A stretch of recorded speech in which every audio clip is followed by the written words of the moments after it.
ഞാൻ ചിരിക്കുന്നു എന്നുള്ളതാണ് പരാതി. ചിരിക്കുന്ന ഒരു കുറ്റമാണ്. ചിരിക്കുന്ന ഒരു കുറ്റമാണെങ്കിൽ അങ്ങാണ് ഒന്നാം പ്രതി. നാടകം മോശമാണോ, സാംസ്കാരിക പ്രവർത്തനം മോശമാണോ എന്ന് മുതലാണ് ഇടതുപക്ഷ സഹയാത്രികന്മാരായിട്ടുള്ള സുഹൃത്തുക്കൾക്ക് അല്ലെങ്കിൽ ഇടതുപക്ഷ സൈബർ സുഹൃത്തുക്കൾക്ക് വ്യക്തിപരമായ എന്നോട് വിരോധമാകാം എന്ന് മുതലാണ് ഇവർക്ക് നാടകത്തിനോട് ഇഷ്ടക്കുറവ് തോന്നിയത്. പിന്നെ ചെണ്ടമേളം കേട്ടാൽ കാലുകൊണ്ടെങ്കിലും 2 താളം കൊട്ടാത്തവൻ മനുഷ്യനാണോ? ഇത് ഇടതുപക്ഷം ചെയ്യേണ്ടതാണ് ഞാൻ ചെയ്യുന്നത്. ഇടതുപക്ഷത്തിൻ്റെ തൊഴിലാണ് കലയെ പ്രോത്സാഹിപ്പിക്കുക. അതാണ് ഇടതുപക്ഷം. സാംസ്കാരിക പ്രവർത്തനം, ഗ്രന്ഥശാല പ്രവർത്തനം, നാടക പ്രവർത്തനം, കലാപ്രവർത്തനം, ഇതൊക്കെ അവർ ചെയ്യേണ്ടതാണ്. അവർ അതിനെ പ്രോത്സാഹിപ്പിക്കുന്നില്ലെന്ന് മാത്രമല്ല, അത് കൊണ്ട് നടക്കുന്ന എന്നെ അതിൻ്റെ പേര് പള്ളു പറയുകയാണ്. കല്ലിടൽ നിർവഹിച്ചത് പൊതുമരാമത്ത് വകുപ്പ് മന്ത്രിയാണ്. അങ്ങനെ ഒരു വ്യാജക്കല്ലിടാൻ പൊതുമരാമത്ത് വകുപ്പ് മന്ത്രി തയ്യാറാകുമോ? ആദ്യം ചോദിച്ചു കാട്ടിക്കടവ് പാലം എന്ത് ചെയ്യും? കാട്ടിക്കടവ് പാലത്തിന് കല്ലിട്ടു. ഇനി ഇവിടെ എന്തെങ്കിലും പോരായ്മ ഉണ്ടെങ്കിൽ ഇവിടെ ഭരിക്കുന്ന ആരാണ്? 10 വർഷമായി കേരളം ഭരിക്കുന്നത് ഇടതുപക്ഷ സർക്കാരല്ലേ? CPIയുടെ നേതാവും മന്ത്രിയുമായിട്ടുള്ള ചിഞ്ചൂറാണി ഇടാൻ പോവുകയാണ് ഓച്ചിറയിൽ. അപ്പോൾ ആ കല്ല് വ്യാജമാണ് എന്ന് പറയാൻ സാധിക്കുമോ? ഒരു ജനപ്രതിനിധിക്ക് ഉണ്ടാകേണ്ടുന്ന ചില ഗുണങ്ങളുണ്ട്. അതിലൊന്നാമത്തേത്, ആ ജനപ്രതിനിധി അഴിമതി രഹിതമായിരിക്കണം. അയാളുടെ ജീവിതം സത്യസന്ധവും സുതാര്യവുമായിരിക്കണം.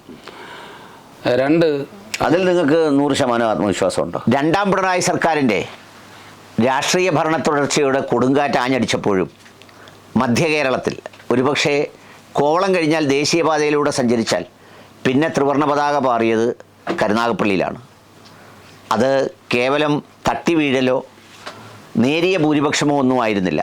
കൃത്യമായ ജനങ്ങളുടെ മാൻഡേറ്റ് ആയിരുന്നു. ആ മാൻഡേറ്റോടെ MLA ആയി ജനപ്രതിനിധിയായി നിറഞ്ഞു നിന്ന ആളുകളിൽ ഒരാളാണ് ശ്രീ CR മഹേഷ്. ഇപ്പോൾ 5 വർഷം കഴിഞ്ഞ് മറ്റൊരു തിരഞ്ഞെടുപ്പിൻ്റെ ഒരു കാഹളം അല്ലെങ്കിൽ അതിൻ്റെ ഒരു ആരവം പടിവാതിൽക്കൽ എത്തി നിൽക്കുമ്പോൾ അദ്ദേഹവുമായി സംസാരിക്കുന്നത് ഏറെ രസകരമായിരിക്കും എന്ന് തോന്നിയതുകൊണ്ടാണ്. കാരണം വളരെ രസകരമായ ഒരുപാട് സംഭവവികാസങ്ങൾ ഇങ്ങനെ കാണുകയും വായിക്കുകയും ചെയ്യുന്നത് കൊണ്ടുകൂടിയാണ് അതിനെക്കുറിച്ച് അദ്ദേഹത്തോട് സംസാരിക്കാമെന്ന് വിചാരിച്ചത്. നമസ്കാരം സാർ. നമസ്കാരം. ഈ എങ്ങും പോകാതെ മറ്റൊരു ഉത്തരവാദിത്തങ്ങളും എടുക്കാതെ വേറെ പല ചുമതലകളും വന്നിട്ടും ഈ മണ്ഡലത്തിൽ മാത്രം നിന്നൊരാളാണ് അങ്ങ്. ഒരുപക്ഷെ രാഷ്ട്രീയമായി അത്തരത്തിൽ ഉള്ള പലരെയും നമ്മുടെ ഈ അടുത്ത സമയത്ത് അന്തരിച്ച നമ്മുടെ എം മുരളിയെപ്പോലുള്ളവരെയൊക്കെ കുറിച്ച് പിന്നീട് പറഞ്ഞത് അവർ ആ വളയത്തിനകത്തുനിന്ന് പുറത്തേക്ക് പോയില്ല എന്നൊക്കെ പറഞ്ഞൊരു ഇതുണ്ടായിരുന്നു. പക്ഷേ 5 വർഷം അങ്ങ് ഇവിടെയാണ് തുടർന്നത്. ഈ 5 വർഷത്തെ ഈ പൊതുപ്രവർത്തനം കഴിഞ്ഞ് ഈ ഇലക്ഷന് മത്സരിക്കാൻ ഇറങ്ങുമ്പോൾ എന്താണ് അങ്ങയുടെ മനസ്സിൽ വളരെ പെട്ടെന്ന് തോന്നുന്നൊരു വികാരം? എന്താണ്? സമ്മർദ്ദമാണോ, ആശങ്കയാണോ, ആഹ്ലാദമാണോ, ആത്മവിശ്വാസമാണോ? എന്താണ്? എങ്ങനെ പറയുക? എനിക്കൊരു ആശങ്കയില്ല.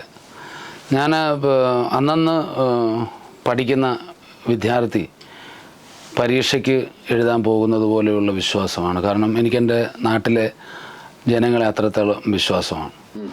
കാരണം അങ്ങ് പറഞ്ഞതുപോലെ തിരഞ്ഞെടുപ്പ് സമയത്ത് എല്ലാവരും പറയുന്നത് നിങ്ങളോടൊപ്പം ഉണ്ടാകും, സുഖത്തിൽ കാണും, ദുഃഖത്തിൽ കാണും എന്നൊക്കെ എല്ലാ സ്ഥാനാർത്ഥികളും പറയുന്നതാണ്.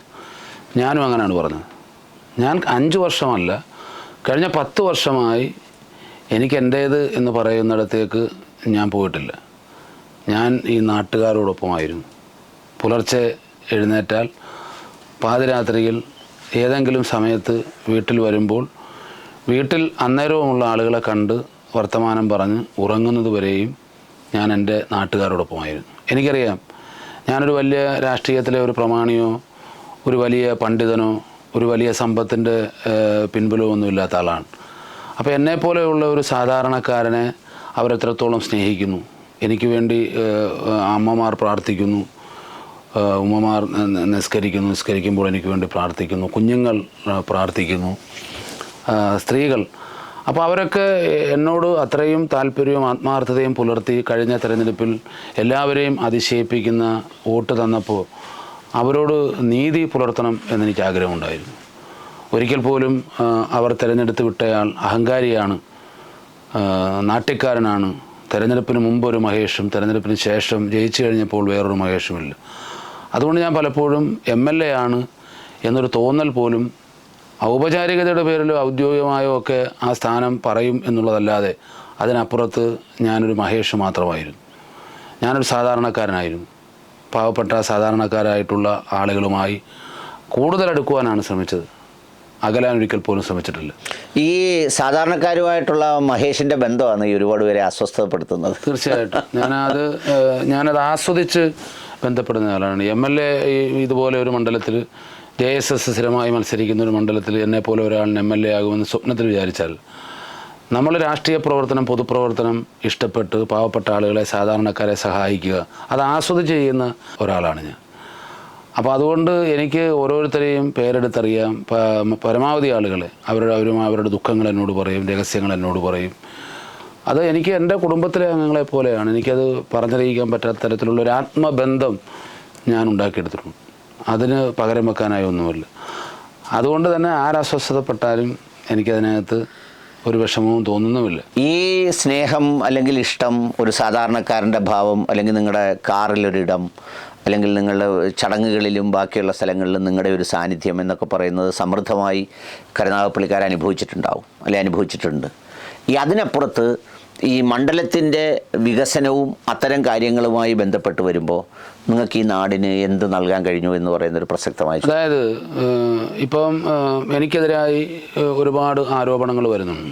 ആ ആരോപണങ്ങളെല്ലാം ഞാൻ സ്വാഗതം ചെയ്യുകയാണ്. ഒന്നാം പിണറായി സർക്കാരിൻ്റെ കാലത്ത് അത്രത്തോളം വികസന പ്രവർത്തനങ്ങൾ ഈ കരുനാഗപ്പള്ളിയിൽ മാത്രമല്ല 140 മണ്ഡലങ്ങളിലും നടന്നിട്ടില്ല എന്നുള്ളത് ഒരു യാഥാർത്ഥ്യമാണ്. എന്നെ സംബന്ധിച്ച് ഞാനൊരു പ്രതിപക്ഷ MLA ആണ്. ഒരു ജനപ്രതിനിധിക്ക് ഉണ്ടാകേണ്ടുന്ന ചില ഗുണങ്ങളുണ്ട്. അതിലൊന്നാമത്തേത്, ആ ജനപ്രതിനിധി അഴിമതി രഹിതമായിരിക്കണം. അയാളുടെ ജീവിതം സത്യസന്ധവും സുതാര്യവുമായിരിക്കണം. 2, അതിൽ നിങ്ങൾക്ക് 100% ആത്മവിശ്വാസമുണ്ടോ? 100% ആത്മവിശ്വാസമുണ്ട്.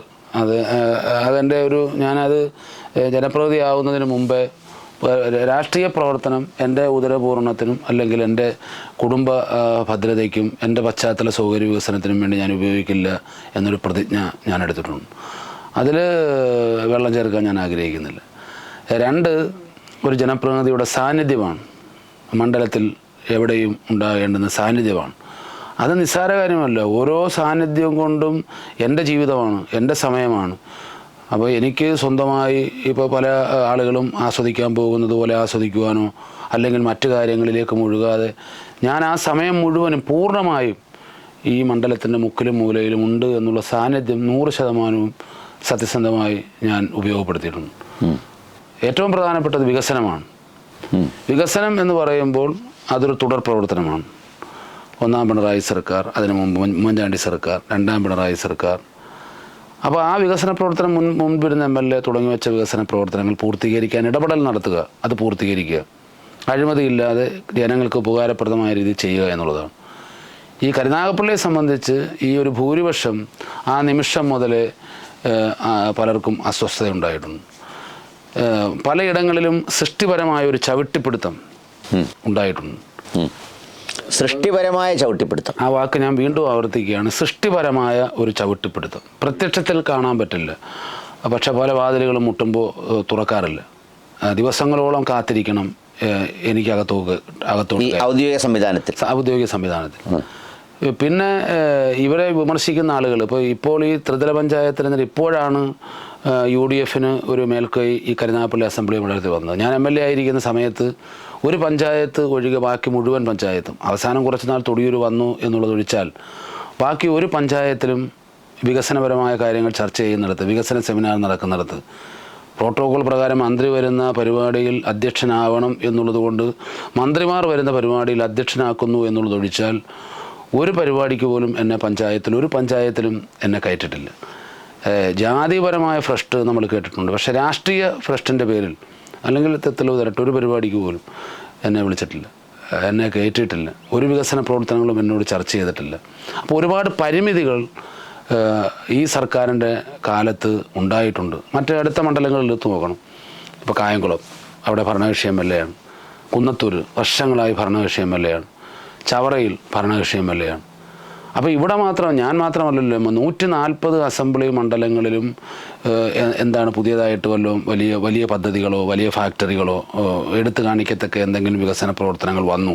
കരുനാഗപ്പള്ളിക്ക് മാത്രം അത് നിഷേധിച്ചു. ഒരു MLA എന്ന് പറഞ്ഞാൽ ജനങ്ങളുടെ ആവശ്യങ്ങൾ, സാധാരണക്കാരൻ്റെ ആവശ്യങ്ങൾ സഭയിൽ പറയുക, സർക്കാരിനോട് അഭ്യർത്ഥിക്കുക, കത്ത് കൊടുക്കുക, അതിനുവേണ്ടി വർത്തമാനം പറയുക എന്നുള്ളതല്ലേ. എന്നെ സംബന്ധിച്ച് നിയമസഭയ്ക്കകത്ത് കുറച്ച് സമയം മാത്രം രാഷ്ട്രീയം പറയാൻ വിനിയോഗിച്ചിട്ടുള്ള ഒരു ജനപ്രതിനിധിയാണ്. ബാക്കി മുഴുവൻ സമയവും സബ്മിഷനുകളിലൂടെ, സബ്ദക്ഷണിക്കളികളിലൂടെ, ചോദ്യങ്ങളിലൂടെ ഈ നാട്ടിലെ പാർശ്വവൽക്കരിക്കപ്പെട്ടവൻ്റെയും പാവപ്പെട്ടവൻ്റെയും സങ്കടങ്ങൾ, തീരപ്രദേശത്തെ ആളുകളുടെ ദുഃഖങ്ങൾ, കുടിവെള്ള പ്രശ്നം, അങ്ങനെയുള്ള വിഷയങ്ങൾ പറയാനാണ് ഞാൻ വിനിയോഗിച്ചിട്ടുള്ളത്. പിന്നെ എനിക്ക് ഏറ്റവും വലിയൊരു നന്ദി എന്നെ വിമർശിച്ച, അല്ലെങ്കിൽ ഈ നവമാധ്യമങ്ങളിലൊക്കെ നമ്മളെ ട്രോള് പോലെയുള്ള കാര്യങ്ങൾ ചെയ്യുന്ന സഖാക്കളോട് എനിക്ക് അങ്ങേയറ്റത്തെ നന്ദിയുണ്ട്. കാരണം എന്നെ കൂടുതൽ ജാഗ്രതയുള്ളവനാക്കി മാറ്റി.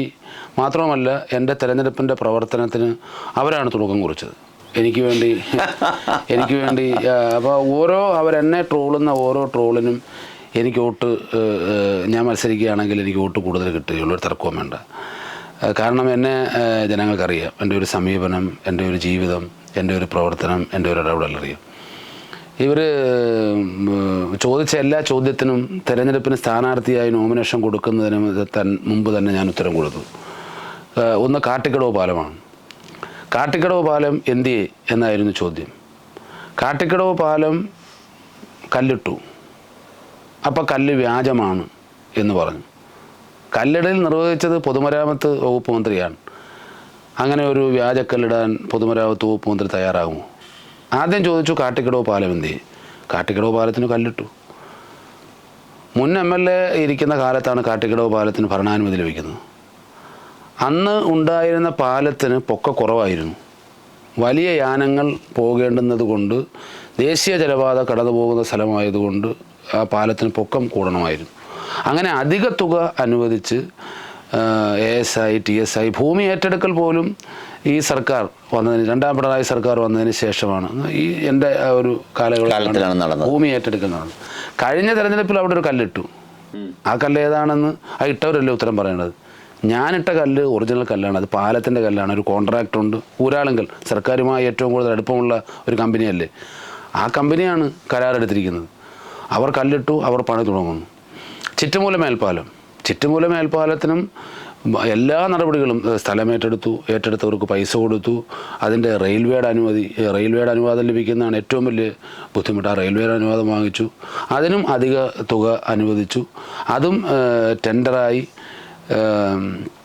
ഒരു കരാറുകാരൻ എടുത്തു, തമിഴ്നാട്ടുകാരൻ ഒരു കരാറുകാരനാണ് എടുത്തു, പണി തുടങ്ങി. വെറും കല്ലല്ല, അതും പൊതുമരാമത്ത് വകുപ്പ് മന്ത്രിയാണ് ഉദ്ഘാടനം ചെയ്തത്. അതിൻ്റെയും കല്ലിട്ടു. അവിടെ മണ്ണ് പരിശോധന നടന്നുകൊണ്ടിരിക്കുകയാണ്. ഗവൺമെൻറ് കോളേജിലും ഉമ്മൻചാണ്ടി സർക്കാർ ഇരിക്കുന്ന കാലത്ത് അനുവദിച്ച കോളേജാണ്. ദിവാകരൻ സാർ MLA ആയിരുന്നു ആ സമയത്ത്. അതിനുശേഷം മുൻ MLA ശ്രീ ആർ രാമേന്ദ്രൻ്റെ കാലത്താണ് അതിൻ്റെ സ്ഥലമെടുപ്പുമായി ബന്ധപ്പെട്ട കാര്യങ്ങൾ നീക്കുന്നത്. ഇപ്പോൾ ഈ 5 വർഷവും സാങ്കേതിക കുരുക്കിൽപ്പെട്ട് നട്ടം തിരിയുകയായിരുന്നു. ഓരോന്നോരോന്നായി അഴിച്ചെടുത്ത് അതിൻ്റെ കല്ലിട്ടു. അതിൻ്റെ നിർമ്മാണ പ്രവർത്തി ഇപ്പം അങ്ങ് പോയി നോക്കൂ, അവിടെ നിർമ്മാണ പ്രവർത്തനങ്ങൾ നടന്നുകൊണ്ടിരിക്കുകയാണ്. അല്ലാതെ ഒരു കല്ലിട്ടിട്ട് ഇലക്ഷൻ സമയത്ത് കൊണ്ടുവന്ന് കുറേ കല്ലിട്ടിട്ട് മാറി നിൽക്കുകയല്ല. ഇനി ഇവിടെ എന്തെങ്കിലും പോരായ്മ ഉണ്ടെങ്കിൽ ഇവിടെ ഭരിക്കുന്ന ആരാണ്? 10 വർഷമായി കേരളം ഭരിക്കുന്നത് ഇടതുപക്ഷ സർക്കാരല്ലേ. ഒരു MLAക്ക് വ്യവസ്ഥാപിതമായി ലഭിക്കുന്ന ഫണ്ടുണ്ട്. ആ ഫണ്ട് ചിലവഴിക്കുക എന്നുള്ളതിനപ്പുറത്ത് ചില ഇടപെടലുകളിലൂടെ കൊണ്ടുവരുന്ന ഫണ്ട്, അങ്ങനെയുള്ള കാര്യങ്ങൾ കരുനാഗപ്പള്ളിക്ക് കിട്ടിയിട്ടുണ്ടല്ലോ. ഇപ്പം മറ്റന്നാൾ മുഖ്യമന്ത്രി തന്നെ ഒരു 1,80,00,000 രൂപയുടെ റോഡ് ഉദ്ഘാടനം മുഖ്യമന്ത്രി ഓൺലൈനായി നിർവഹിക്കാൻ പോവുകയാണ്. കല്ലൂമുക്ക് എന്ന കിഴക്കോട്ട് വയനകത്തോടുള്ള റോഡ്. 7-ാം തീയതി ക്ഷീര കർഷകർക്ക് വേണ്ടിയിട്ടുള്ള ഒരു ട്രെയിനിങ് സെൻറ്റർ 3 കോടി രൂപയുടെ കെട്ടിടത്തിൻ്റെ കല്ല് CPIയുടെ നേതാവും മന്ത്രിയുമായിട്ടുള്ള ചിഞ്ചൂറാണി ഇടാൻ പോവുകയാണ് ഓച്ചിറയിൽ. അപ്പോൾ ആ കല്ല് വ്യാജമാണ് എന്ന് പറയാൻ സാധിക്കുമോ? 22 കോടി രൂപയുടെ ഒരു റോഡിൻ്റെ ഉദ്ഘാടനം പൂർത്തീകരിച്ചു. ഒരു ഏറ്റവും അത്യാധുനിക സംവിധാനത്തിലുള്ള കിലോമീറ്ററുകളോളം നീളമുള്ള കൊല്ലം ജില്ലയിൽ പൂർത്തീകരിച്ച ഏക റോഡ് അതാണ്. മുഖ്യമന്ത്രി ഉദ്ഘാടനം ചെയ്തു കഴിഞ്ഞ മാസം. Oachira, Ayiramthengu, Azhikkal, Karunagappally police station, Kallumoottikkadavu, Lalaji junction, Panikkara road, ഏറ്റവും നീളം കൂടിയ മനോഹരമായി പണി പൂർത്തീകരിച്ച റോഡിൻ്റെ ഉദ്ഘാടനം ബഹുമാനപ്പെട്ട മുഖ്യമന്ത്രിയായിരുന്നു. കരുനാഗപ്പള്ളി KSRTC ബസ് സ്റ്റാൻഡ് തെക്കുവശം പൊതുമരാമത്ത് വകുപ്പിൻ്റെ ഫണ്ട് ഉപയോഗപ്പെടുത്തിക്കൊണ്ട് അവിടുത്തെ വെള്ളക്കെട്ട് 75 ലക്ഷം രൂപ പരിഹരിച്ചു. Karunagappally high school junction railway station road 84 ലക്ഷം രൂപയാണ് MLA ഫണ്ടിൽ നിന്ന് ചെലവഴിച്ച് മനോഹരമായി പണി പൂർത്തീകരിച്ചത്. അത് നഗരസഭ റോഡാണ്, പക്ഷേ ഒരു പ്രധാനപ്പെട്ട ദേശീയപാത വികസനം നടക്കുമ്പോൾ ഒരു പ്രധാനപ്പെട്ട റോഡാണ്. പഴയ NH പ്രദേശത്താണ് മുഴുവൻ ബാങ്കുകളും സ്ഥാപനങ്ങളും എല്ലാം. 1.25 കോടി രൂപ ചെലവഴിച്ചുകൊണ്ടാണ് ആ റോഡിൻ്റെ വർഷങ്ങളായിട്ടുള്ള ശോച്യാവസ്ഥയ്ക്ക് പരിഹാരം കണ്ടത്. അപ്പോൾ അങ്ങനെ നിരവധി അംഗനവാടികൾ, നിരവധി സ്കൂളുകൾ, പൂർത്തീകരിച്ച സ്കൂളുകൾ ഉദ്ഘാടനം ചെയ്തു. നിരവധി സ്കൂളുകൾ ഇപ്പോൾ പണി നടന്നുകൊണ്ടിരിക്കുകയാണ്. നിരവധി സ്കൂളുകൾ ഇപ്പോൾ താണ്ട മറ്റന്നാൾ തഴവ കൃഷി ഓഫീസിൻ്റെ ഉദ്ഘാടനം പണി പൂർത്തീകരിച്ചു. MLA ഫണ്ടാണ് ഉദ്ഘാടനം ചെയ്യുകയാണ്. തൊടിയൂർ വില്ലേജ് ഓഫീസിൻ്റെ പണി പൂർത്തീകരിച്ചു ഉദ്ഘാടനം ചെയ്യുകയാണ്. കുലശേഖരം PHC സെൻറ്റർ 1 കോടി രൂപയുടെ PHC സെൻറ്ററിൻ്റെ പണി പൂർത്തീകരിച്ചു ഉദ്ഘാടനം ധനകാര്യ വകുപ്പ് മന്ത്രി ചെയ്തു കഴിഞ്ഞു.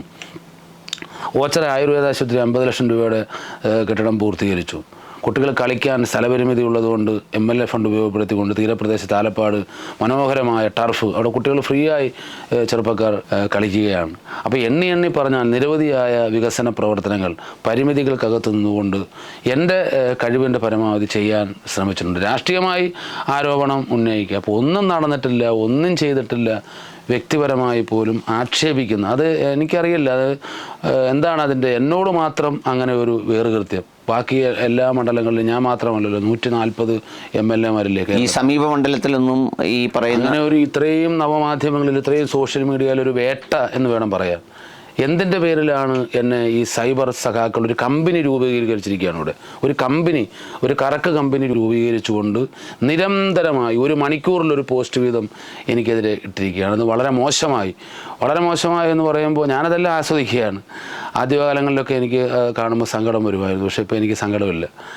എനിക്ക് ജനങ്ങളെ കാണുമ്പോൾ ഞാൻ ഈ പോസ്റ്റ് കണ്ടിട്ട് സങ്കടപ്പെട്ടതിന് ശേഷം ഞാൻ വീണ്ടും റോഡിലേക്ക് ഇറങ്ങുമ്പോൾ ആളുകളുടെ പ്രതികരണം കാണുമ്പോൾ, ആളുകളുടെ സമീപനം കാണുമ്പോൾ എൻ്റെ സങ്കടം മാറാറുണ്ട്. ഇത്രയേറെ സത്യസന്ധമായി ഹൃദയം കൊടുത്ത് തുറന്ന് എന്നെ അറിയാത്തവരാരാണ്, എൻ്റെ ജീവിതം അറിയാത്തവരാരാണ്, എല്ലാവർക്കും കയറി എത്തി നോക്കാൻ പറ്റുന്ന, അടുത്ത് വരാൻ പറ്റുന്ന, എവിടെ വിളിച്ചാലും ഓടിച്ചെല്ലുന്ന, അങ്ങനെ ഒരു പഞ്ചായത്ത് മെമ്പറെ പോലെ പ്രവർത്തിക്കുന്ന ഒരാളിനെ ഇത്രയും നവമാധ്യമങ്ങളോട് ആക്ഷേപിക്കുന്ന തരത്തിൽ, വിമർശനമാകാം, രാഷ്ട്രീയം പറയാം, വളരെ മോശമായി ആക്ഷേപിക്കുന്ന തരത്തിൽ പ്രവർത്തനം നടന്നു ബോധപൂർവം. അത് CPM നേതൃത്വം അറിഞ്ഞുകൊണ്ടാണ്. അതിനകത്ത് ബുദ്ധിയുള്ളവരുണ്ടെങ്കിൽ അവരത് പിൻവാങ്ങണം എന്നാണ് എനിക്ക് പറയാനുള്ളത്. കാരണം നിങ്ങൾക്കറിയാം, ഞാൻ ആദ്യമായി തിരഞ്ഞെടുപ്പ് മത്സരിക്കുമ്പോൾ ഞാൻ ജനിച്ച മണ്ഡലമായിട്ട് കൂടി, ഞാൻ KSUവിലൂടെ രാഷ്ട്രീയ പ്രവർത്തനം നടത്തിയ മണ്ഡലമായിട്ട് കൂടി എന്നെ വേട്ടയാടിയത് ഞാനൊരു RSSകാരനാണ് എന്ന് പ്രചണ്ഡമായ പ്രചരണം കൊടുത്തുകൊണ്ടാണ്. ഞാൻ ഇങ്ങനെ സ്വാഭാവികമായും ഫോട്ടോ എടുക്കുമ്പോൾ ഇലക്ഷൻ സമയത്ത് നമ്മൾ ഇങ്ങനെ കൈവെക്കാറുണ്ട്. നമസ്കാരം, ആ കൈ ഇങ്ങനെയാക്കി ഈ RSSൻ്റെ പ്രാർത്ഥനാ സമയത്ത് ചെയ്യുന്നത് പോലെ മണ്ഡലം മുഴുവനും അവർ തന്നെ അടിച്ചു വെച്ച് നവമാധ്യമങ്ങളിൽ പ്രകടനം നടത്തി. ജംഗ്ഷനുകളിലെല്ലാം, പ്രത്യേകിച്ച് ന്യൂനപക്ഷ സഹോദരന്മാർ തിങ്ങിപ്പാർക്കുന്ന സ്ഥലങ്ങളിലെല്ലാം മൈക്കിലൂടെ പ്രസംഗിച്ചു. മഹേഷ് നല്ല ചെറുപ്പക്കാരനാണ്, ഞങ്ങൾക്ക് അഭിപ്രായ വ്യത്യാസമില്ല, പിന്നെ പണ്ടങ്ങാണ്ട് ശാഖയിലെങ്ങാണ്ട് പോയിട്ടുണ്ട് എന്ന് പറഞ്ഞ് കള്ളപ്രചരണം നടത്തി. അതിനുള്ള തിരിച്ചടിയാണ് പ്രബുദ്ധരായിട്ടുള്ള എൻ്റെ ന്യൂനപക്ഷ സമുദായത്തിൽപ്പെട്ട മുസ്ലിം സഹോദരന്മാർ വൈരാഗ്യബുദ്ധിയെ കഴിഞ്ഞ തിരഞ്ഞെടുപ്പിൽ എനിക്ക് വോട്ട് തന്നത്. കാരണം ഞാൻ എൻ്റെ ജീവിതം തുറന്നിട്ട് കൊടുത്തു, ആർക്കും പരിശോധിക്കാം എന്നുള്ള രീതിയിൽ തന്നിട്ടുണ്ട്. എന്നിട്ടും ഇത്രയും തിരിച്ചടി അവർക്കുണ്ടായിട്ടും അതേ നയം തന്നെയാണ് അവർ ഇപ്പോഴും ഈ തെരഞ്ഞെടുപ്പിലും തുടരുന്നത്. വ്യക്തിഹത്യ നടത്തുക എന്നുള്ളതാണ്, വ്യക്തിപരമായി ആക്ഷേപിക്കുക എന്നുള്ളതാണ്. പിന്നെ കരുനാഗപ്പള്ളി താലൂക്ക് ആശുപത്രിയാണ്. കരുനാഗപ്പള്ളി താലൂക്ക് ആശുപത്രി നമുക്ക് ഒരു ധർമാശുപത്രിയാണ്, ദേശീയപാതയിലെ ഏക ഗവൺമെൻറ് ആശുപത്രിയാണ്. അവിടെ കെട്ടിടങ്ങൾ കെട്ടിപ്പൊങ്ങുന്നുണ്ട്, കെട്ടിടങ്ങൾ കെട്ടാൻ സർക്കാർ ഫണ്ട് കൊടുത്തു, നല്ല കാര്യമാണ്, നമ്മളതിനെ അനുകൂലിക്കുന്നു, നമ്മളതിൻ്റെ വർക്ക് മോണിറ്റർ ചെയ്യുന്നുണ്ട്, അതിനെ പിന്തുണയ്ക്കുന്നു. ഇനി അവിടെ ആവശ്യം ചികിത്സാ സൗകര്യങ്ങളാണ്. അധിക ഡോക്ടർമാർ വേണം. ബ്ലഡ് ബാങ്കിന് ഞാൻ പണം അനുവദിച്ചതാണ്, അത് പാഴായി പോകുന്ന ഘട്ടത്തിലാണ് നമ്മൾ ആ ഫണ്ട് ഇതാക്കിയത്. കാരണം ബ്ലഡ് ബാങ്ക് മന്ത്രി അനുവദിക്കാൻ പറഞ്ഞു, അനുവദിച്ചു. അതിൻ്റെ പേരിലാണ് അന്ന് MP ഫണ്ട് അനുവദിച്ചു. ഞാൻ MP-യുമായി ഒരു ധാരണയായി, ആരിഫ് MP ആയിരുന്നു, ഫണ്ട് അനുവദിച്ചു. പക്ഷേ അത് തുടങ്ങാൻ സാധിച്ചിട്ടില്ല. ഡയാലിസിസ് മെഷീൻ വാങ്ങിക്കുന്നതിന്, പുതിയ മെഷീൻ വാങ്ങിക്കുന്നതിന് MLA ഫണ്ട് കൊടുത്തതാണ്, വാങ്ങാൻ പറ്റുന്നില്ല. ലേസർ മെഷീൻ വേണമെന്ന് പറഞ്ഞു, MLA ഫണ്ട് കൊടുത്തു, ലേസർ മെഷീൻ വാങ്ങിച്ചോടെ ആളുകൾക്കത് പ്രയോജനകരമാണ്. അപ്പോൾ താലൂക്ക് ആശുപത്രിയുമായി ബന്ധപ്പെട്ട് ആശുപത്രി സൂപ്രണ്ട് അല്ലെങ്കിൽ ആശുപത്രി കമ്മിറ്റി ചോദിക്കുന്ന ഏത് ഫണ്ടും കൊടുക്കാൻ തയ്യാറാണ്. ഈ പാവപ്പെട്ട ആളുകൾക്ക് കിട്ടേണ്ടുന്ന ചികിത്സ ആരംഭിക്കേണ്ടുന്നതും ഡോക്ടറുടെ അധിക ഇതെല്ലാം ചെയ്യേണ്ടുന്ന സർക്കാരല്ലേ. കരുനാഗപ്പള്ളി താലൂക്ക് ആശുപത്രിയുടെ വികസനം, ബ്ലഡ് ബാങ്ക് ആരംഭിക്കണം, കാർഡിയോളജി വിഭാഗം ആരംഭിക്കണം. നമ്മൾ നിയമസഭയിൽ ആവശ്യപ്പെട്ടതാണ്, സബ്മിഷൻ പറഞ്ഞതാണ്. തീരപ്രദേശത്ത് പുലിമുട്ട് നിർമ്മിക്കണം, 2 തവണ ഞാൻ നിയമസഭയിൽ പറഞ്ഞതാണ്. സുനാമി നഗരങ്ങളിലെ വീടുകളുടെ ശോച്യാവസ്ഥ പരിഹരിക്കണമെന്ന് നിരന്തരം നിയമസഭയ്ക്കകത്ത് പറഞ്ഞ ഒരു ജനപ്രതിനിധി ഞാനാണ്. കോളേജിൻ്റെ വിഷയം നിയമസഭയിൽ പറഞ്ഞിട്ടുണ്ട്. മണ്ഡലത്തിലെ KSRTCയുമായി ബന്ധപ്പെട്ട് ബസ് സർവീസുകൾ, അധിക സർവീസുകൾ ആരംഭിക്കണം. കരുനാഗപ്പള്ളിയുമായി ബന്ധപ്പെട്ട് ഏറ്റവും കൂടുതൽ പ്രാദേശികമായ വിഷയങ്ങൾ ഒരു മടിയും മറയുമില്ലാതെ എൻ്റെ പ്രസംഗത്തിൻ്റെ സമയം പോലും ഞാൻ കടമെടുത്തുകൊണ്ട് സബ്മിഷനിലൂടെയും ശ്രദ്ധ ക്ഷണിക്കലിലൂടെയും പറഞ്ഞിട്ടുണ്ട് എന്നുള്ളത് രേഖകൾ നോക്കിയാൽ മനസ്സിലാകുന്നതാണ്. ഇത്രയും കരുനാഗപ്പള്ളിയിൽ സമയം ചെലവഴിക്കണമായിരുന്നെന്ന് ഇപ്പം തോന്നുന്നുണ്ടോ? തീർച്ചയായിട്ടും. ഞാൻ പറഞ്ഞല്ലോ, ഞാൻ ഇത് ആസ്വദിച്ച് ഭക്ഷണം കഴിക്കുമ്പോൾ ആസ്വദിച്ച് ഭക്ഷണം കഴിച്ചെങ്കിലേ അത് കഴിച്ചത് ഗുണപ്പെടും എന്ന് പറഞ്ഞതുപോലെ ഞാൻ എൻ്റെ നാട്ടുകാരോടൊപ്പം ഇണങ്ങി ഇങ്ങനെ ഇഴുകി ജീവിക്കുന്നത്, അവൻ്റെ സങ്കടം കേൾക്കുക, അവൻ്റെ വീട്ടിൽ പോവുക, ഇതൊക്കെ ഞാൻ മറ്റാരെയും ബോധ്യപ്പെടുത്താൻ വേണ്ടി ചെയ്യുന്നതോ കേവലമായ ഒരു വോട്ടിന് വേണ്ടി ചെയ്യുന്നതോ അല്ല. അത് ഞാൻ എൻ്റെ ജീവിതം അതിനു വേണ്ടി മാറ്റി വെച്ചിരിക്കുകയാണ്. എന്തായാലും ഈ ജന്മം ഇനി മാറ്റാൻ പറ്റില്ല, സ്വഭാവം മാറ്റാൻ പറ്റില്ല. ഇതിന് എന്നെ എത്ര ട്രോൾ ചെയ്യാലും ഇനി എത്ര ആക്ഷേപിച്ചാലും ശരി, ഞാൻ ആ അടുപ്പം ഊട്ടി ഉറപ്പിക്കുകയുള്ളൂ. എന്നെ ജനങ്ങളിൽ നിന്നും അകറ്റാൻ പറ്റില്ല. നിങ്ങൾക്ക് വേറെന്തെങ്കിലും എന്നെക്കുറിച്ച് ഞാനൊരു അഴിമതിക്കാരനാണ് എന്ന് നിങ്ങൾക്ക് പറയാൻ പറ്റും. അവിടെ ജംഗ്ഷനിലൊക്കെ നിന്ന് പറയാൻ പറ്റും. എന്തും ആരെക്കുറിച്ചും പറയാം. അല്ലെങ്കിൽ വേറൊരു വിഷയം, സ്ത്രീ സംബന്ധമായ വിഷയമോ അല്ലെങ്കിൽ കരുനാഗപ്പള്ളിയിലെ ആളുകൾക്ക് പേരുദോഷം ഉണ്ടാക്കുന്ന ഒരു അക്ഷരത്തെറ്റ് പോലും നിയമസഭയ്ക്കകത്ത് വരാതിരിക്കാൻ പരമാവധി. നിങ്ങളൊരു പിരിവുകാരനാണോ? ഭയങ്കര പിരിവുകാരനാണ്. അല്ല, ശരിക്കും പറഞ്ഞാൽ ഈ 5 വർഷം പൂർത്തിയാക്കി ഇറങ്ങുമ്പോൾ നിങ്ങൾക്ക് തോന്നിയിട്ടുണ്ടോ ഇത്രയൊക്കെ ഞാൻ ഇതിനകത്ത് ഈ മണ്ഡലത്തിൽ നിന്നു ഇങ്ങനെയൊക്കെ ആയിട്ട്, അല്ലെങ്കിൽ ഇങ്ങനെയൊക്കെ ആയി നിങ്ങൾ ഇതുപോലെയൊക്കെ എത്തിയിട്ടും എന്നെ ഇങ്ങനെ ടാർഗറ്റ് ചെയ്യുന്നതിൻ്റെ എന്തെങ്കിലും ഈ പറയുന്ന രാഷ്ട്രീയത്തിനപ്പുറത്ത് എന്തെങ്കിലും കാരണങ്ങളുണ്ടെന്ന് തോന്നുന്നു? ഇല്ല, അതിനെല്ലാം ചിലപ്പോൾ അസൂയൊക്കെ കാണുമായിരിക്കാം, ഇനി എന്തോന്ന് എനിക്കറിയത്തില്ല. പക്ഷേ ഞാൻ അതിനെല്ലാം എൻ്റെ ജനബന്ധം കൊണ്ട് മറികടക്കും എന്നുള്ള കാര്യത്തിൽ യാതൊരു തർക്കവുമില്ല. MLA-മായിട്ടുള്ള ഇപ്പം ഇങ്ങനെയും ഒരു MLA ഉണ്ടായിരുന്നു എന്ന് കാലം വിലയിരുത്തും. ഇങ്ങനെ ഒരാളും ഉണ്ടായിരുന്നു, ഇങ്ങനൊരു സാധാരണക്കാരൻ ഉണ്ടായിരുന്നു, ഇങ്ങനെ നടക്കുന്ന ഒരാളുണ്ടായിരുന്നു എന്ന് വിലയിരുത്തട്ടെ, കാലം വിലയിരുത്തും. ഇപ്പോൾ എല്ലാ കാലവും ഞാൻ MLA ആയിരിക്കില്ലല്ലോ. അതാണ് പുതിയൊരാൾ വരുമ്പോൾ താരതമ്യം ചെയ്യട്ടെ. ഒരു MLA എപ്പോൾ വേണമെങ്കിലും കാണാം, എവിടെ വെച്ച് വേണമെങ്കിലും വിളിക്കാം, എന്ത് പേരിട്ടും വിളിക്കാം. അത്രയും ഒരു സാധാരണ ജനങ്ങളോടൊപ്പം എനിക്കൊരിക്കലും വേറിട്ട് തോന്നിയിട്ടില്ലല്ലോ. ലയിച്ച് നിൽക്കുകയാണ് ജനങ്ങളുമായി. അത് ഞാൻ വീണ്ടും പറയും, ഞാൻ ആസ്വദിച്ച് തന്നെയാണ് അതൊരു ആ പ്രവർത്തനം. ഞാൻ ഇന്നലെ വാർത്ത കണ്ടപ്പോൾ ഞാനിങ്ങനെ അറിയാതെ നിങ്ങൾ ആലോചിച്ചു പോയി. നാടകക്കാരനായ നാട്യക്കാരൻ എന്നൊക്കെ പറയുന്ന ഒരു ഭാഷയിൽ ഇങ്ങനെ പോസ്റ്റുകളും കമൻറ്റുകളൊക്കെ ഉണ്ട്. നിങ്ങളിപ്പോൾ ഒരു നാടക നടിക്ക് ഈ പറയുന്ന വീടിന് കല്ലിടുകയും ചെയ്തിരിക്കുന്നു കഴിഞ്ഞ ദിവസം. എങ്ങനെ കാണുന്നു ഈ നാടകക്കാരനായ നാട്യ? ഞാൻ ചോദിക്കുന്നത്, ഈ ബുദ്ധിയുള്ള ആരെങ്കിലും ഈ സൈബർ വർക്ക് ഇടതുപക്ഷ സുഹൃത്തുക്കളെ ഏൽപ്പിക്കണമെന്നാണ് ഞാൻ പറയുന്നത്. ബുദ്ധിയുള്ള ഒരാളിനെ ആക്ഷേപിക്കാം, പക്ഷേ ഇവിടെ എനിക്കെതിരായി ചെയ്യുന്ന ഓരോ അമ്പും തിരിച്ചങ്ങോട്ട് എന്ന് കൊള്ളത്തേ ഉള്ളൂ. ഇപ്പോൾ അവരങ്ങ് പറഞ്ഞതുപോലെ എന്നെ നാടകത്തിൻ്റെ പേര് പറഞ്ഞ് ആക്ഷേപിക്കുകയാണ്. നാടകം, ചെണ്ട, പാട്ട്, കൂത്ത്, ഇത് ഇടതുപക്ഷം ചെയ്യേണ്ടതാണ് ഞാൻ ചെയ്യുന്നത്. ഇടതുപക്ഷത്തിൻ്റെ തൊഴിലാണ് കലയെ പ്രോത്സാഹിപ്പിക്കുക. അതാണ് ഇടതുപക്ഷം.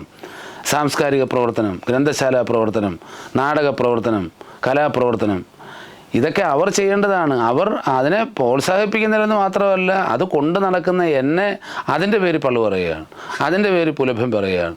എനിക്ക് സ്വന്തമായിട്ട് ഞാനൊരു നാടക സമിതി നടത്തുന്ന ആളാണ്. ഞാനതിനെ അഭിമാനിക്കുന്നു. 15ഓളം നാടക പ്രവർത്തകർ ഞങ്ങൾ ഒരുമിച്ച് ജീവിക്കുകയാണ്, ഞങ്ങൾ ഒരുമിച്ച് മുമ്പോട്ട് പോവുകയാണ്.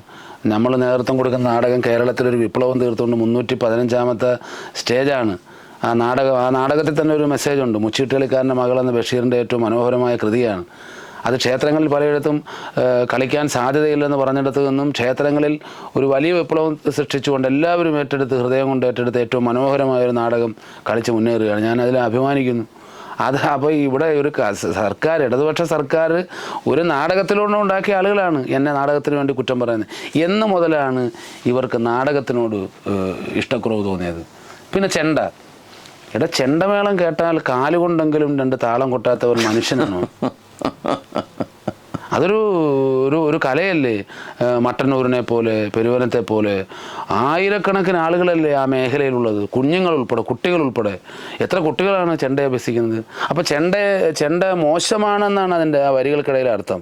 അയാൾ ചെണ്ട കൊട്ടി നടക്കുകയാണ്, അയാൾ ചെണ്ട കൊട്ടി. ഞാൻ നിയമസഭയിൽ പോകേണ്ട സമയത്ത് ചെണ്ട കൊട്ടാൻ പോയിട്ടില്ല. ഞാൻ കഷ്ടപ്പെട്ട് പൂർണ്ണമായി പഠിച്ചു എന്ന് ഞാൻ അവകാശപ്പെടുന്നില്ല. 2-3 താളം അറിയാവുന്നത് കൊട്ടുന്നത് ആ മേഖലയ്ക്കൊരു പ്രോത്സാഹനമാകട്ടെ ചെണ്ടയ്ക്ക്. അതിനെ അയാൾ ചെണ്ടക്കാരനാണ്. ചെണ്ട, അപ്പോൾ ആ ചെണ്ട അതാണ് ഞാൻ പറഞ്ഞത്. എന്നോട് ഒത്തിരി ചെണ്ടക്കാർ പറഞ്ഞു ഇങ്ങനെ സ്ഥിരമായി ഞങ്ങളെയും കൂടി, ഞങ്ങളുടെ കലയും കൂടി ആക്ഷേപിക്കുകയാണ്. അപ്പോൾ ചിലപ്പം ഈ ട്രോൾ ഞാൻ പറഞ്ഞല്ലോ, അത് നിങ്ങൾക്ക് തിരിച്ചടിയാവും പ്രിയപ്പെട്ട സുഹൃത്തുക്കളെ. ചിലപ്പോൾ ആയിരക്കണക്കിന് ചെണ്ടക്കാർ ചെണ്ടയും കൊട്ടി ഇതിനെതിരായി എനിക്ക് പിന്തുണ അർപ്പിച്ചുകൊണ്ട് പ്രതിഷേധവുമായി രംഗത്ത് വരും. കാരണം ഒരു കലയെയാണ് ആക്ഷേപിക്കുന്നത്. ചെണ്ട മോശമാണോ? നാടകം മോശമാണോ? സാംസ്കാരിക പ്രവർത്തനം മോശമാണോ? എന്ന് മുതലാണ് ഇടതുപക്ഷ സഹയാത്രികന്മാരായിട്ടുള്ള സുഹൃത്തുക്കൾക്ക്, അല്ലെങ്കിൽ ഇടതുപക്ഷ സൈബർ സുഹൃത്തുക്കൾക്ക് വ്യക്തിപരമായ എന്നോട് വിരോധമാകാം, എൻ്റെ രാഷ്ട്രീയത്തോട് വിയോജിപ്പാകാം. പക്ഷേ എൻ്റെ നന്മകളെ അംഗീകരിച്ചില്ലെങ്കിലും ആക്ഷേപിച്ചാൽ ജനം നിങ്ങൾക്ക് കഴിഞ്ഞ തെരഞ്ഞെടുപ്പിൽ തന്നതുപോലെയുള്ള അതിനേക്കാൾ ശക്തമായ തിരിച്ചടി നൽകും എന്നുള്ള കാര്യത്തിൽ യാതൊരു തർക്കവുമില്ല. ഈ കല്യാണക്കാരൻ, നൂലുകെട്ടുകാരൻ, അപ്പോൾ ഞാൻ കാണാറുണ്ട്. ഞാൻ ഇഡ്ഡലി, ഇപ്പം ഞാൻ കഴിക്കുന്ന ഇഡ്ഡലിയുടെ എണ്ണം സഞ്ചയനത്തിന് കഴിക്കുന്നു. ഇന്ന് കല്യാണമൊന്നുമില്ലായിരുന്നു.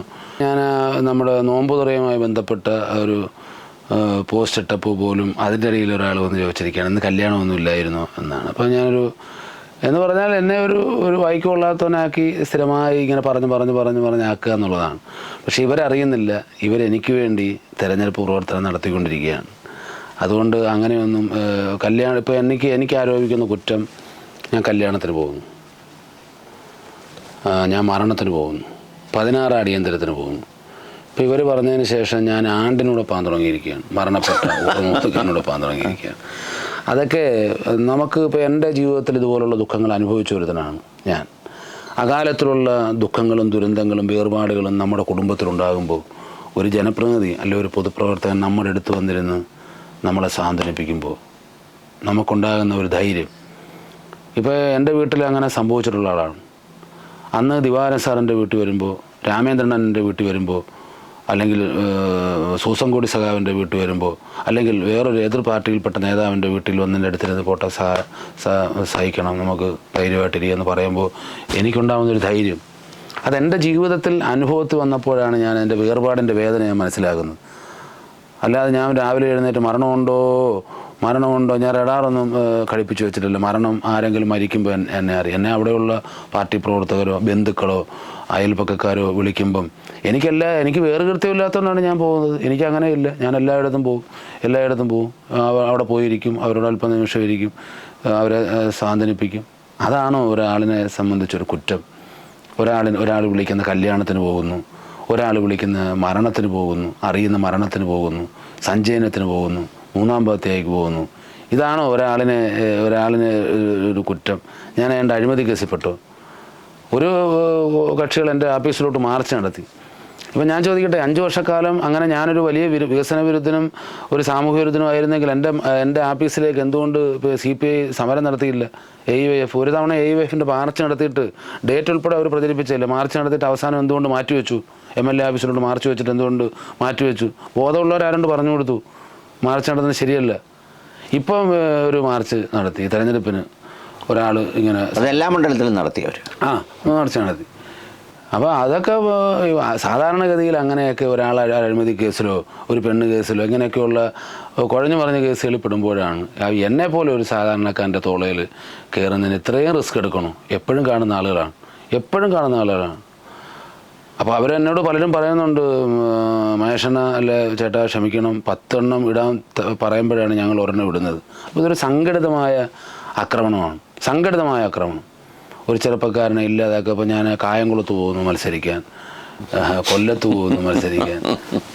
അങ്ങനെയൊക്കെ പല പല കാര്യങ്ങൾ നടക്കുകയാണ്. ഒരു സൈബർ വേട്ട വലുതായിട്ട് ഞാൻ എന്നെ RSS ആണെന്നുള്ള പ്രചരണത്തിൽ നിന്നും ഞാൻ രക്ഷപ്പെടാൻ, മാനസികമായതിൽ നിന്നും പുറത്തു വരാൻ ഞാൻ എടുത്തത് വലിയ ബുദ്ധിമുട്ടിയാണ്. ഞാൻ അതിനെ അതിജീവിച്ചത് മാനസികമായി. തിരഞ്ഞെടുപ്പിൽ തോൽപ്പിക്കാം, തിരഞ്ഞെടുപ്പിൽ വിജയിപ്പിക്കാം. പക്ഷെ നമുക്ക് ഓരോരുത്തർക്കും ഉണ്ടാകുന്ന മാനസിക ആഘാതത്തിൽ നിന്നും രക്ഷപ്പെടാൻ ഒരുപാട് സമയമെടുക്കേണ്ടി വരും. ഒരു കാര്യം കൂടി, ഇപ്പോഴത്തെ പ്രചരണം ഞാൻ SDP എന്നുകൂടിയാണ്. അതായത് ഓരോ പ്രദേശത്തും മുസ്ലിം സഹോദരന്മാർ താമസിക്കുന്ന പ്രദേശത്ത് എന്നെ RSS ആക്കുക, ഹിന്ദു സഹോദരന്മാർ താമസിക്കുന്നിടത്ത് ഞാൻ മുസ്ലിങ്ങൾക്ക് വേണ്ടി നിൽക്കുന്ന ആളാണ്, ഞാൻ മുസ്ലിങ്ങളുടെ ആളാണ്, SDP ആയിട്ട് ബന്ധമുള്ളതാണെന്നൊക്കെ പ്രചരിക്കും. എന്തിനാണ് അതിൻ്റെ ആവശ്യം? ഇത്രയും ഞാനിവിടെ ജനിച്ച ആളാണ്, എൻ്റെ കുടുംബം ഒരു യഥാർത്ഥ എൻ്റെ അച്ഛനായാലും ജ്യേഷ്ഠനായാലും ഞങ്ങളൊരു കമ്മ്യൂണിസ്റ്റ് കുടുംബമാണ്. അത് എന്നെ അറിയാത്തവരാരുമില്ലല്ലോ. എൻ്റെ മുഴുവൻ അടിയാധാരവും എടുത്ത് പരിശോധിക്കാം, അന്യ ആളുകൾ ആരുമില്ലല്ലോ. എന്നിട്ട് കൂടി എന്നെ ഇങ്ങനെ വേട്ടയാടുകയാണ്. അപ്പോൾ അതുകൊണ്ട് ബുദ്ധിയുള്ള ആരെങ്കിലും ഞാനൊരിക്കലും കമ്മ്യൂണിസ്റ്റ് പ്രത്യയശാസ്ത്രം കൊള്ളത്തില്ല എന്ന് പറയാത്ത ഒരാളാണ്. ഇടതുപക്ഷം കേരളത്തിലുണ്ടായിരിക്കണം, ഇന്ത്യയിൽ ഉണ്ടായിരിക്കണമെന്ന് പറയുന്ന ഒരാളാണ് ഞാനൊരു കമ്മ്യൂണിസ്റ്റ് വിരുദ്ധനോ വിരോധിയോ അല്ല. അപ്പോൾ എന്നെ ഇങ്ങനെ നിരന്തരം ആക്രമിക്കുമ്പോൾ നല്ല കമ്മ്യൂണിസ്റ്റുകാരുടെ വോട്ട് പോലും ഈ തെരഞ്ഞെടുപ്പിൽ ചോരാൻ സാധ്യതയുണ്ട്. ഈ തെരഞ്ഞെടുപ്പിനെയും അല്ലെങ്കിൽ ഈ പ്രക്രിയയും ഈ എക്സസൈസിനെയൊക്കെ ഇത്ര വൈകാരികതയോടെ കാണണോ മഹേഷ്? എന്തോ ഞാൻ അങ്ങനെ വൈകാരികമായി അങ്ങനെ എനിക്ക് ഞാൻ പറഞ്ഞില്ല, ഞാൻ എൻ്റെ ജീവിതമാണ് ഇതിന് പകരം സമർപ്പിച്ചിരിക്കുന്നത്. അല്ലാതെ ഞാനിതിനെ ഒരു വിനോദോപാധിയായിട്ടോ ആസ്വദിക്കുന്ന ഒരു സംവിധാനത്തിലോ ഞാൻ പോയിട്ടില്ല. ഞാൻ വളരെ സത്യസന്ധമായി, വളരെ ആത്മാർത്ഥമായി എൻ്റെ ഹൃദയം കൊടുത്താണ് ഞാൻ രാഷ്ട്രീയ പ്രവർത്തനം നടത്തുന്നത്. സാങ്കേതികമായ MLA ആയിരിക്കാം, പക്ഷെ അതിൻ്റെ പിന്നിൽ ഒരുപാട് വിട്ടുവീഴ്ചകളുണ്ട്. ഒരുപാട് കാര്യങ്ങൾ മുടക്കിയിട്ടാണ് ഞാൻ ഇതിനു വേണ്ടി ഇറങ്ങിത്തിരിച്ചിരിക്കുന്നത്, ജനങ്ങളെ സേവിക്കാൻ വേണ്ടി. അപ്പോൾ അത്രയും ആത്മാർത്ഥമായി നിൽക്കുന്ന ഒരാളിനെ ഒരു കാര്യവുമില്ലാതെ ഞാനൊരു അപകടത്തിൽപ്പെട്ടു, ഒരു മോശം സ്വഭാവത്തിൽപ്പെട്ടുവെങ്കിൽ എന്നെ കല്ലെറിയുക, ഞാനൊരു അഴിമതി കേസിൽപ്പെട്ടു, അല്ലെങ്കിൽ പരസ്ത്രീ മറ്റ് വിഷയങ്ങളിൽ പെട്ടു, എന്നെ എവിടെയെങ്കിലും പിടിച്ചു കെട്ടി, അല്ലെങ്കിൽ എനിക്കെതിരായിട്ട് ഏതെങ്കിലും ഒരു സ്ത്രീ രംഗത്ത് വന്നു, അങ്ങനെയൊക്കെയുള്ള സംഭവങ്ങളുണ്ടെങ്കിൽ ബന്ധപ്പെട്ടാൽ ഞാൻ പൊതുരംഗത്ത് നിന്ന് അപ്രത്യക്ഷമാകാം. ഒരു കാരണവുമില്ലാതെ സത്യസന്ധമായി വളരെ സുതാര്യമായി ഞാൻ പറഞ്ഞല്ലോ, ഞാൻ തെരഞ്ഞെടുപ്പിൽ പറഞ്ഞൊരു കാര്യമുണ്ട്, ഈ രാഷ്ട്രീയ പ്രവർത്തനം MLA എന്നുള്ള ആ ഒരു സ്ഥാനം എൻ്റെ കുടുംബ ഭദ്രതയ്ക്കും എൻ്റെ കുടുംബത്തിൻ്റെ പശ്ചാത്തലം എൻ്റെ ബന്ധുക്കളുടെ വികസനത്തിനും വേണ്ടി ഞാൻ ഉപയോഗിക്കില്ല. ഇങ്ങനെയൊക്കെ പറയുന്ന ഒരു സാധാരണക്കാരനെ ഇങ്ങനെ വളഞ്ഞിട്ട് അത് ഒരു ആഴ്ച ഒരു ദിവസം ഒരു പോസ്റ്റ് ഇട്, അത് മരുന്ന് കഴിക്കുന്നത് പോലെ രാവിലെയും ഉച്ചയ്ക്കും വൈകിട്ടും രാത്രിയിലും നിരന്തരമായിട്ട് അതിനകത്ത് അവരുദ്ദേശിക്കുന്നത് ഇത് നിരന്തരം കണ്ടു കഴിയുമ്പോൾ ഒരാൾ ചിലപ്പോൾ സംശയിക്കാം എന്നാണ് അവരുദ്ദേശിക്കുന്നത്. പക്ഷെ അതിനൊക്കെ അപ്പുറം ഞാൻ ആഴത്തിൽ എൻ്റെ വേരുകൾ ഈ മണ്ഡലത്തിൻ്റെ മുക്കിലും മൂലയിലും ജനങ്ങളുടെ മനസ്സിൽ ഇറങ്ങിക്കഴിഞ്ഞിരിക്കുന്നു. അതിനകത്ത് ഇനിയിപ്പം ഞാൻ കരഞ്ഞാൽ എന്നോടൊപ്പം ആളുകൾ കരയും, അവർ കരഞ്ഞാൽ ഞാൻ കരയും, ഞാൻ ചിരിച്ചാൽ എൻ്റെ ചിരി കണ്ടുകൊണ്ട് ഒരാൾ ഞാൻ ചിരിക്കുന്നു എന്നുള്ളതാണ് പരാതി. ചിരിക്കുന്ന ഒരു കുറ്റമാണ്. ചിരിക്കുന്ന ഒരു കുറ്റമാണെങ്കിൽ അങ്ങാണ് ഒന്നാം പ്രതി. അപ്പോൾ എന്നെക്കുറിച്ച് പറയുന്നതാണ് ചിരിക്കുന്നു, ഞാൻ പറ്റിക്കുന്നു, ചിരിക്കുന്നു. ഒരു ചിരി, ഒരാളിനൊരു ചിരി കൊടുക്കുക, അയാളുടെ ദേഹത്ത് തൊടുക, അയാളെ അടുത്തിരിക്കുക, അയാളെ ചേർത്ത് പിടിക്കുക, അതൊരു തെരഞ്ഞെടുപ്പിന് മാത്രമല്ലല്ലോ, എല്ലാ ദിവസവും ചെയ്യുന്ന പണിയല്ലേ. തെരഞ്ഞെടുപ്പിന് മത്സരിക്കുന്നതിന് മുമ്പും നമ്മുടെ സമീപനം ഒരു ദിവസം കൊണ്ട് മാറ്റാൻ പറ്റുന്നതല്ല, രക്തത്തിൽ അലിഞ്ഞു ചേർന്ന സ്വാഭാവികമായി ഉണ്ടാകുന്ന പ്രതികരണമാണ്. അത് തെരഞ്ഞെടുപ്പിൽ വേണ്ടിയിട്ട് ഇറങ്ങുമ്പോഴാണ് അവനിപ്പോൾ ചിരിക്കാൻ തുടങ്ങി, വന്ന് ഇലക്ഷനായി തൊള്ളത്തെറ്റാൻ തുടങ്ങി. എന്നെക്കുറിച്ച് അങ്ങനെ പറയില്ല, ഞാൻ എപ്പോഴും ഇങ്ങനെ തന്നെയാണ്.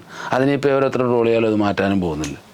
ചോദിക്കാൻ ഒത്തിരി ഉണ്ടായിരുന്നു, പക്ഷേ ചോദ്യത്തിനപ്പുറം എല്ലാം പറഞ്ഞുവെന്ന് മാത്രമല്ല, ഞാൻ എന്നെപ്പോലെ ഒരാൾ അകലെ നിന്ന് നോക്കുമ്പോൾ ഞാൻ അദ്ദേഹത്തോട് ചോദിച്ചതുപോലെ തന്നെ ഒരു പൊതുപ്രവർത്തനത്തെയും രാഷ്ട്രീയ പ്രവർത്തനത്തെയും ഇത്ര അങ്ങ് ഒരു ആത്മാവിലേക്ക് ആവാഹിക്കും വിധം വൈകാരികതയോടെ ഉൾക്കൊള്ളണോ എന്ന ചോദ്യത്തിൻ്റെ ഉത്തരം ഞാൻ ചോദിച്ചപ്പോൾ ഒരുപക്ഷെ അത് എന്നിലുണ്ടായ ഒരു സാങ്കേതികത്വത്തിൻ്റെ ചിന്തയാവാം, മറ്റൊരാളിൽ അതൊരു ആത്മാവിൻ്റെ ഭാവവുമാകാം.